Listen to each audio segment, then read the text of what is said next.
ఎంతసేపు మొక్కల్ని పిల్లల్ని ప్రేమించడం కాదు, కొంచెం మాలవ గురించి కూడా పట్టించుకోవచ్చుగా. చిక్కుడు చెట్టు అంత బాడీ పెరిగింది కానీ చింతకాయ అంత బ్రెయిన్ పెరగలేదు సార్ మేడం కి. మీరు ఫీల్ అవ్వకండి సార్. మేడం మ్యాటర్ ఏంటంటే ఈ మొక్కలు తుప్పలు నమ్ముకుంటే మీకు ఏమొస్తుంది మేడం? మహా అయితే పూలు కాయలు. అదే ఈ ఫారెన్ మొక్కలు నమ్ముకున్నారు అనుకోండి, తెల్ల తెల్ల పిల్లకాయలు. మీరు ఆగిల్ మీద కాన్సన్ట్రేట్ చేయొచ్చుగా. నేను ఒక్కసారి కాన్సన్ట్రేట్ చేస్తేనే నీ ఫ్యాక్టరీ మూతపడింది.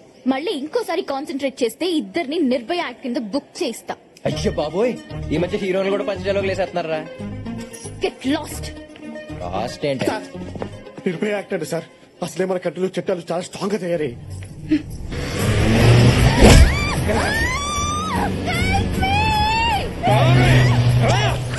ఆకలితో ఉన్నప్పటికి జింక పిల్ల దొరికినట్టు బలే దొరికేవే.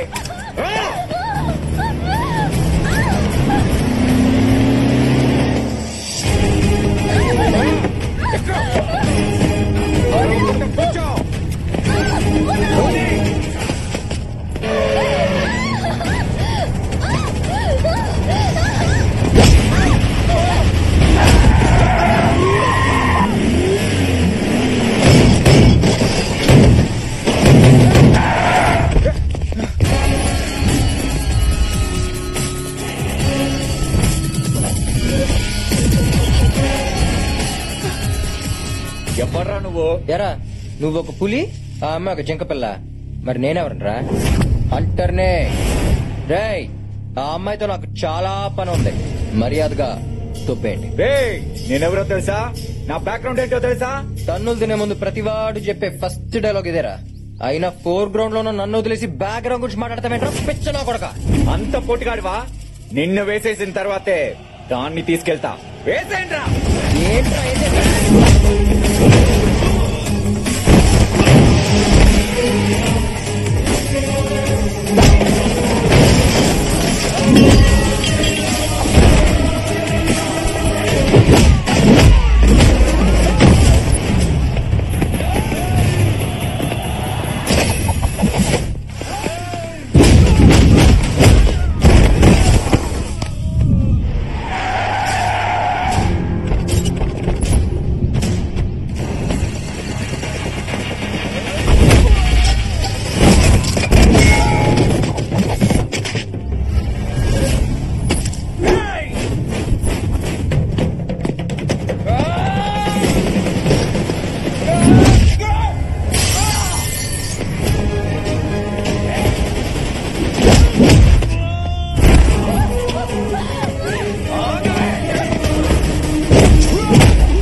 వాడు శివారెడ్డి గారు తమ్ముడన్నా?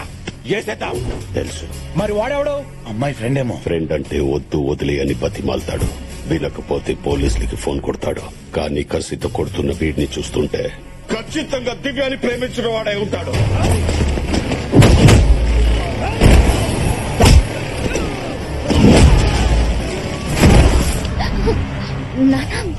మీరు రా. నానా అది కాదు. ఇంకేం మాట్లాడుకో, పద.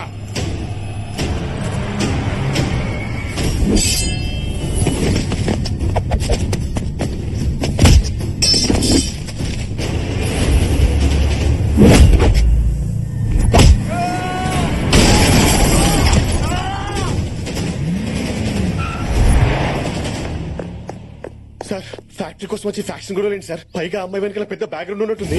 నేను ఇండియా వచ్చింది ఫ్యాక్టరీ కోసం కాదు, దివ్య కోసం. దివ్య చేత మన ఫ్యాక్టరీ మీద కేసు పెట్టించింది నేనే. వాళ్ళ నాన్నకు ఫోన్ చేసి ఇక్కడికి రప్పించింది నేనే. తనని ఊరికి తీసుకెళ్లేలా చేసింది నేనే.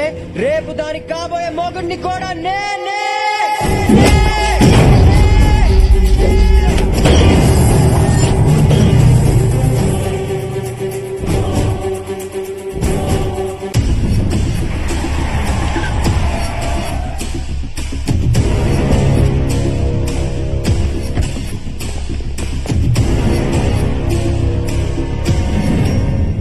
దివ్య రామ్మా.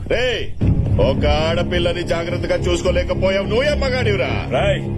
మగాడంటే కడుపుతో ఉన్న పెళ్ళాన్ని పుట్టింట్లో దిగబెట్టేవాడే కానీ మీలా నట్టింట్లోంచి గెట్టేసేవాడు కాదు. ఆపండి నాన్న, ఆపండి మావయ్య. ఇందుకే నేను వెళ్ళిపోయింది. ఇంకోసారి మీరు గొడవ పడితే నేను పారిపోను, చచ్చిపోతాను. అది కదమ్మా.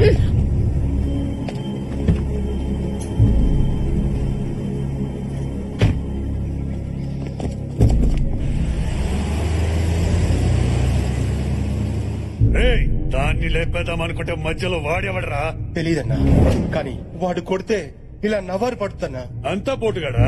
వాడితో పెట్టుకుంటే నువ్వు కూడా రైస్ ని జ్యూస్ లాగా తాగాల్సి వస్తుంది. అసలు వాడెవడు, ఎక్కడి నుంచి వచ్చాడు, ఎక్కడ ఉంటాడు తెలుసుకోండి. అంటే మీరు ఫారెన్ నుంచి వచ్చింది ఫ్యాక్టరీ కోసం కాదా, ఆ అమ్మాయి కోసమా? అసలు ఏం జరిగింది సార్? అది నీకు తెలియాలంటే ముందు మా అమ్మ గురించి నీకు తెలియాలి. మా అందరితో సరదాగా నవ్వుతూ ఉన్నా తన మనసు మాత్రం ఇంకెక్కడ ఉందని నా ఎంగేజ్మెంట్ రోజు తెలిసింది. ఏమా ఫీల్ అయ్యావా? మీరు గేమ్ ఆడితే నేను డబుల్ గేమ్ ఆడాను. ఎలా ఉంది? నీ మీద ఎన్ని ఆశలు పెట్టుకున్నాను రా. నేను చేసిన తప్పు నీ ద్వారా సరిచేద్దాం అనుకున్నాను.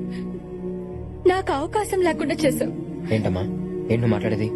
ఇన్నాళ్ళు మనకెవరు లేరని అబద్ధం చెప్పాను రా. మన వల్ల చాలా కోల్పోయిన వాళ్ళు, మన వల్ల బాధపడిన వాళ్ళు, మన మీద ఇంకా కోపంగా ఉన్న వాళ్ళు ఉన్నారు. నాకు 4 అన్నయ్యలు. వాళ్ళకి నేనంటే ప్రాణం. నాకు వాళ్ళంటే ప్రాణం కన్నా ఎక్కువ. అదే ఊర్లో మా పెద్దన్నయ్యకు ఉన్న ఒకే ఒక బెస్ట్ ఫ్రెండ్ సాయిరెడ్డి గారు. సాయిరెడ్డి గారికి 4 చెల్లెళ్ళు. తమ స్నేహాన్ని బంధుత్వంగా మార్చుకోవడానికి తన చెల్లెలని మా అన్నయ్యలు చేసుకోవాలని నన్ను సాయిరెడ్డి గారికి ఇచ్చి చేయాలని నిర్ణయించుకున్నారు. నా చదువు పూర్తయిన తర్వాత మా ఇద్దరికి పెళ్లి చేయాలనుకున్నారు. ఈలోపు వాళ్ళ పెళ్లిళ్ళు జరిగిపోయాయి. అప్పటికే నేను మీ నాన్నని ప్రేమించాను. ఈ విషయం మా అన్నయ్యలకి చెప్పే ధైర్యం లేక సాయిరెడ్డి గారికి చెప్పాను. ఏంట్రా నువ్వు మాట్లాడేది? ఈ పెళ్లి చేసుకోవడం నాకు ఇష్టం లేదు. ఇక్కడ దాకా తీసుకొచ్చి ఇప్పుడు కాదంటావేంటి? నువ్వు ఆ రోజు మాటిచ్చావనే కదా నీ చెల్లెలని మేం చేసుకుంది. కానీ మా జాతకాలు కుదరట్లేదని పంతులు గారు చెప్పారు. ఇప్పుడు దాని పెళ్లి క్యాన్సిల్ తెలిస్తే ఎంత బాధపడుతుంది? నేను మాత్రం మీ చెల్లిని పెళ్లి చేసుకోలేను, క్షమించండి. ఆ తర్వాత సాయిరెడ్డి గారు మీ నాన్నకి నాకు రిజిస్టర్ ఆఫీస్ లో పెళ్లి చేసి ఫారిన్ పంపించేశారు. నా కోసం సాయిరెడ్డి గారు పెద్ద రిస్క్ తీసుకున్నారని తెలుసు, కానీ ఇంత అనర్థం జరుగుతుందని ఊహించలేకపోయాను. బావా, మా చెల్లెల్ని ఊరి నుంచి పంపించేసి మన స్నేహానికి ద్రోహం చేశావు. అందుకే మీ చెల్లెల్ని మా అందరి జీవితాల నుంచి పంపించేస్తున్నా. ముగ్గుళ్ళుండి కూడా నీ చెల్లెలు ముండ మోపల్లాగా నీ కళ్ళెదురుగా తిరుగుతుంటే నువ్వు జీవితంతో కుళ్ళి కుళ్ళి ఏడవాలి.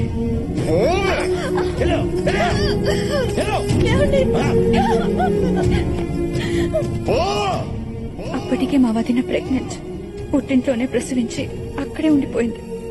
తనకి కూతురు పుట్టిందని తెలిసి తన కూతుర్ని తను తెచ్చుకోవాలని మా అన్నయ్య కోర్టుకు వెళ్లాడు. అమ్మాయి మేజర్ అయ్యేంత వరకు తల్లి సంరక్షణలోనే ఉండాలని, ఆ తర్వాత పెళ్లి చేసే బాధ్యత తండ్రికి అప్పగిస్తూ కోర్టు తీర్పు చెప్పింది. నువ్వెప్పుడైతే పెళ్లి గురించి మాట్లాడావో మా అన్నయ్య కూతుర్ని నీకిచ్చి పెళ్లి చేస్తే కనీసం ఆ పెళ్లితోనైనా అందరూ కలుస్తారని సాయిరెడ్డి గారికి ఫోన్ చేశాను. చూడమ్మా, నీ వల్లే వాళ్ళ కాపురాలు కూలిపోయాయని అందరూ బాధలో ఉన్నారు. పైగా నువ్వు కోడల్ని చేసుకోవాలనుకుంటున్న దివ్య కూడా నీ మీద కోపం పెంచుకుంది. ఇంకిలాంటి ప్రయత్నాలు మనం చెయ్యొద్దు. నా పెళ్లి నా ఆడపడుచులకి అన్యాయం చేసింది. మళ్ళీ నీ పెళ్లి ద్వారా వాళ్ళకి న్యాయం చేయాలనుకున్నాను, కానీ అది కుదరలేదు. ఊరుకోమ్మా, ఇందులో నీ వల్ల ఏ తప్పు జరగలేదమ్మా. ఏమన్నా పొరపాటు జరుగుంటే అది నేను సరిదిద్దాను. సారీ అమ్మా. ఇన్నాళ్ళు కరెన్సీ వాల్యూ తెలుసుకున్నాను కానీ కన్నీళ్ళ వాల్యూ తెలుసుకోలేకపోయాను. ఇప్పటిదాకా ఇక్కడ డబ్బు సంపాదించాను, ఇప్పుడు అక్కడికి వెళ్ళి వాళ్ళ ప్రేమ సంపాదిస్తాను. తర్వాత దివ్య గురించి ఎంక్వైరీ చేశాను. ఫేస్బుక్, ఇన్స్టాగ్రామ్, ట్విట్టర్ అన్ని సెర్చ్ చేస్తే తను గ్రీన్ ఆర్మీలో యాక్టివిస్ట్ అని తెలిసింది. అక్కడి నుంచి స్కెచ్ చేసి మన ఫ్యాక్టరీ పొల్యూట్ చేస్తున్న గ్రీన్ ఆర్మీకి మెయిల్స్ పెట్టి మన ఫ్యాక్టరీని మూవ్ చేశాను. అలా దివ్యకి దగ్గరయ్యాను. ఇప్పుడు అదే ప్రేమ పేరుతో మా ఫ్యామిలీని కలవబోతున్నాను.